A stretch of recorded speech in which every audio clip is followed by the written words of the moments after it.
Bonjour tout le monde. D'accord. Bonjour, c'est Zo Mansour, président Kadior Batik, initiateur du projet Les Ateliers de formation internationale de Batik à Thiès. Le projet des Ateliers internationaux de Batik à Thiès consiste à organiser une semaine de formation en Batik avec les jeunes, les dames de la région de Thiès, mais également aussi dans d'autres régions. Mais c'est l'occasion aussi de déplacer des personnes venues de la Gambie, la Guinée, du Burkina, du Mali et de la Côte d'Ivoire. Aujourd'hui, nous avons constaté que vraiment il y a un manque de formation au niveau des jeunes. C'est la raison pour laquelle nous avons décidé de mettre ce projet international. Pour la première édition, ça va se passer au Sénégal, à Thiès. Et puis ça va tourner autour de l'Afrique. La seconde édition, peut-être ce sera au Burkina, après le Mali, la Guinée. Donc aujourd'hui, nous sommes confrontés à des difficultés, vraiment de donner des formations aux femmes, mais aux jeunes aussi. Donc Kadior Batik a décidé de mettre un projet qui va permettre à tout le monde de pouvoir bénéficier d'un métier en batik. Le batik, c'est un métier de teinture. C'est un métier qui nous vient de l'Égypte et qui appartient à l'Afrique, mais qui a été exploité en Indonésie. Donc nous, c'est notre devoir de mettre ce métier en valeur. Parce que si vous remarquez dans le marché, le plus souvent, on utilise des produits qui ne nous appartiennent pas, des produits qui nous viennent de l'extérieur. Et ça, je pense que c'est un manque à gagner pour nos pays. Et c'est le moment de mettre en valeur, je ne dirais pas le batik, mais tous les tissus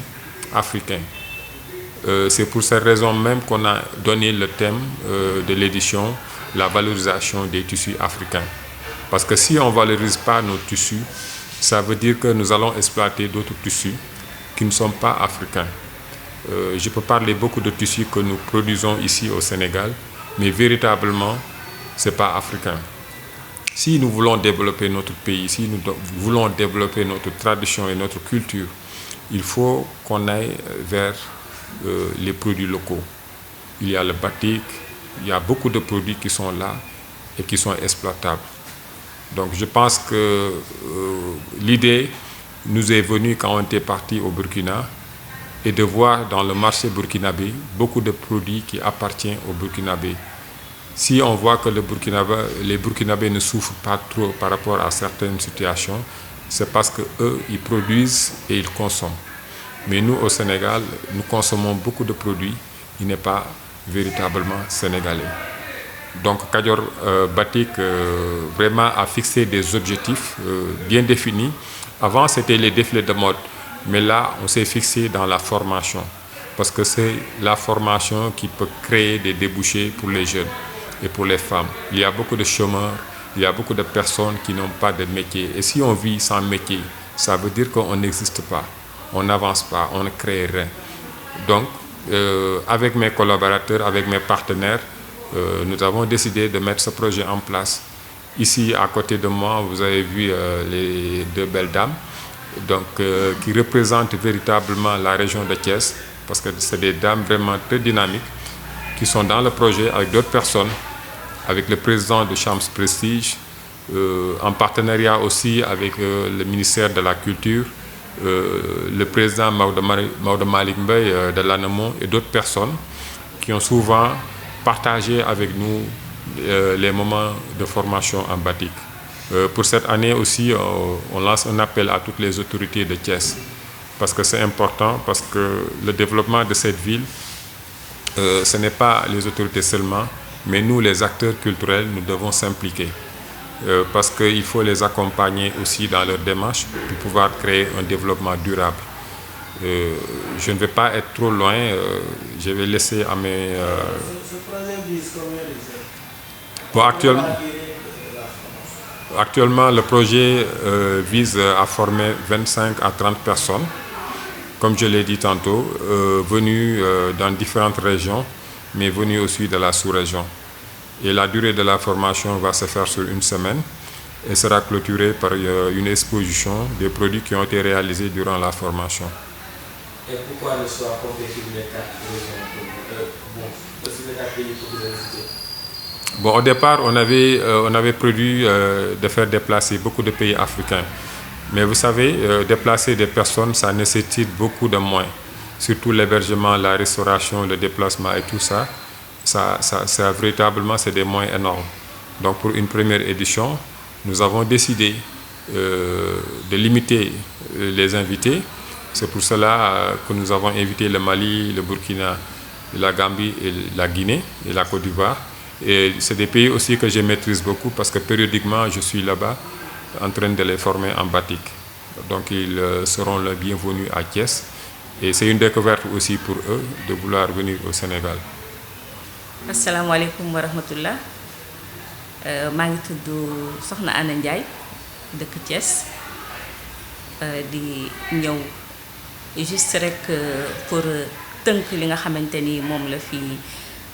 le coordinateur Zo Mansour wax par rapport ak le projet de la formation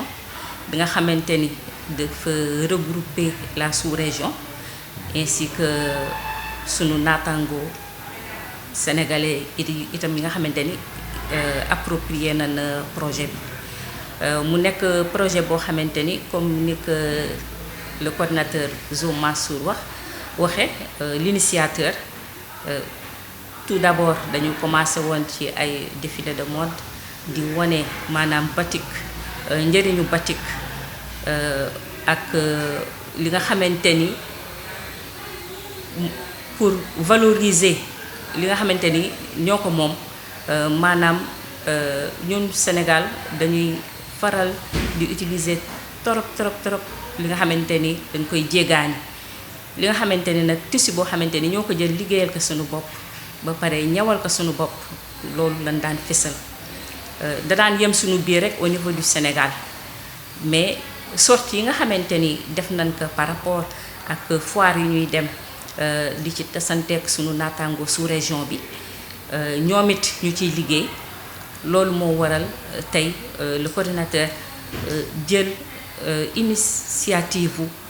taxawal une formation invité ci la sous-région ñoom it dina nekk échange culturel ak pourquoi pas économique ci ñi nga xamante ni ñooy ñëw en 4 jours ce sera du 10 au 14 de ce mois de juillet au centre culturel mu nekk échange bu fort boo xamante ni dina waral ñun ñi nga xamante ni ñoo nekk Sénégal wane li ñuy liggéey ñoom it ñu indi li ñuy liggéey comme ça defe naa CEDEAO loolu moom moo ko tax a jóg CEDEAO loolu moom moo ko tax a jóg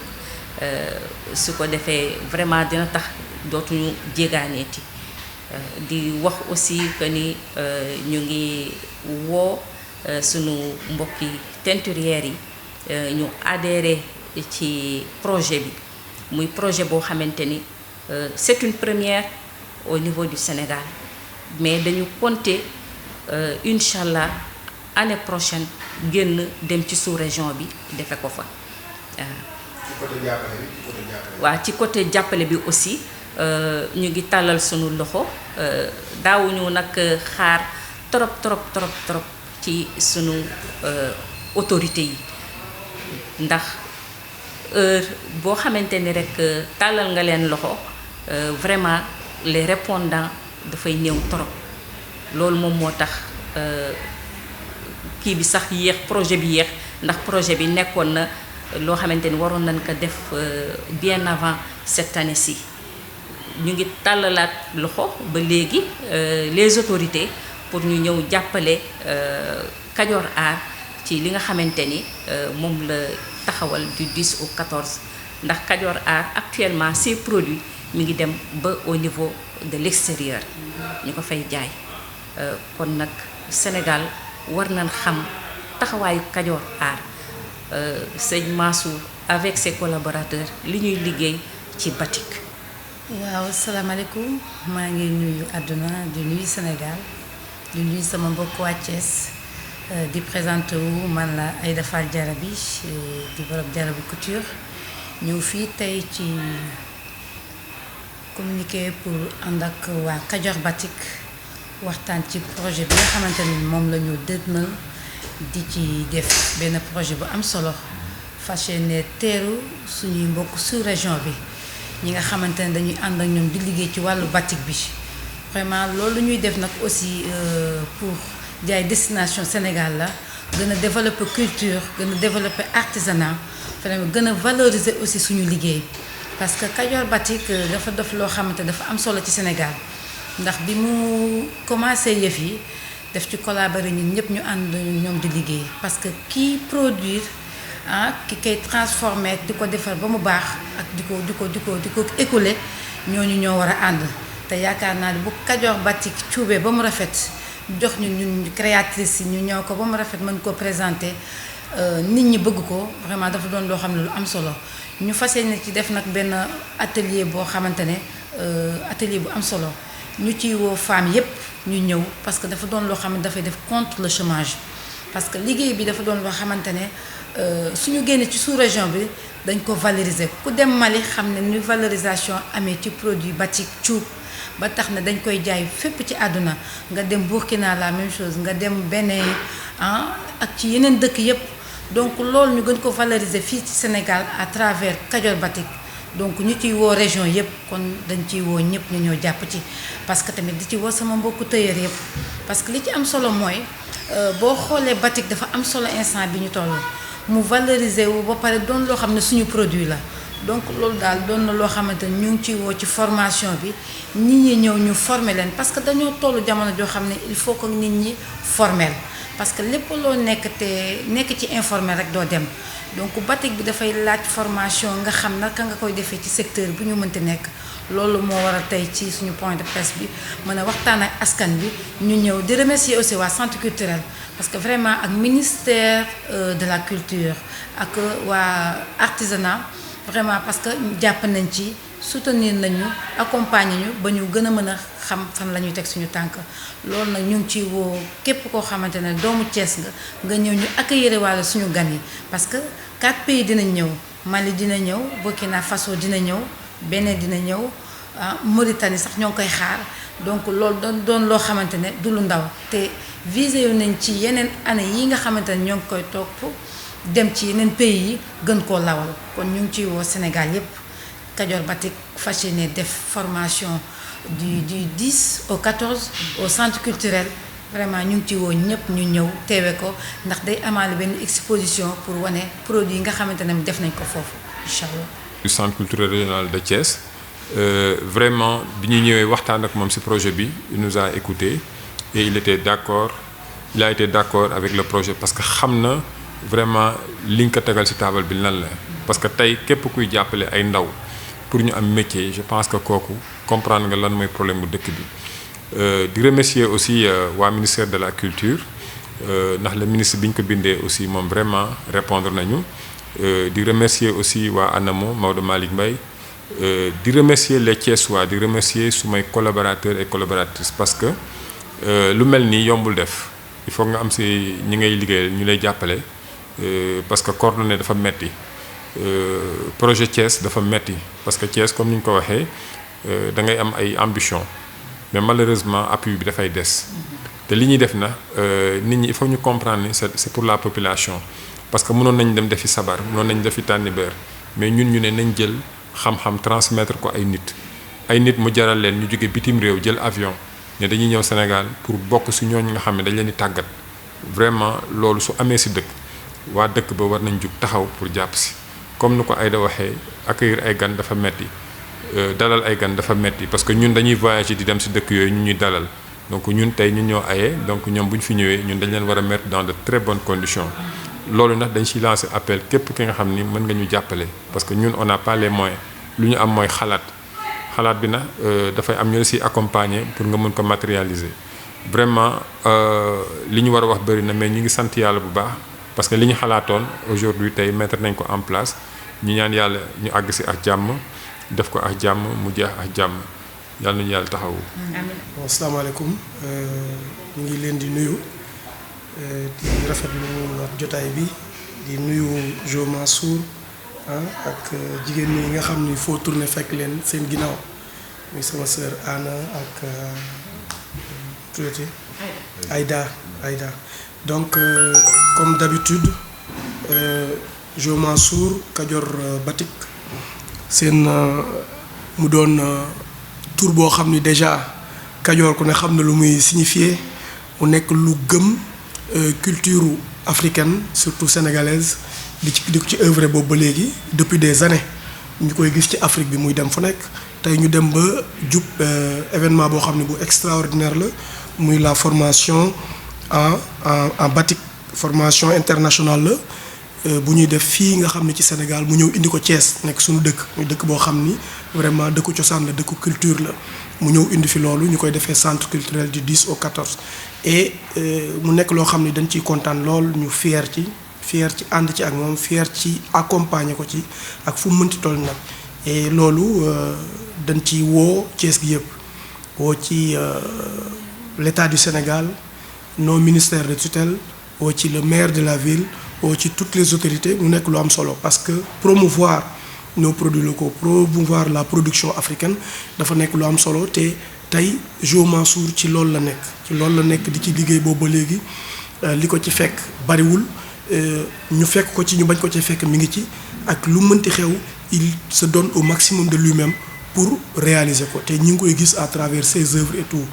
muy table yu muy def tissu batik yi tey man dama waroon solu indaale ko xam nga comme bett na ma mais moom xam na ni li muy def dañ koo gëm bëgg ko et ñu war ci jàpp pour ñi ñëpp ñuy promouvoir nos produits locaux donc vraiment on lance un appel à tous les Thiessois tous les Sénégalais la communauté internationale qu'ils se préparent pour ñëw ci vraiment événement bi nga xam ni ce sera du 10 au 14 de ce mois-ci au centre culturel de Thiès vraiment ñu ànd ci mu nekk une réussite totale pour tout le monde voilà.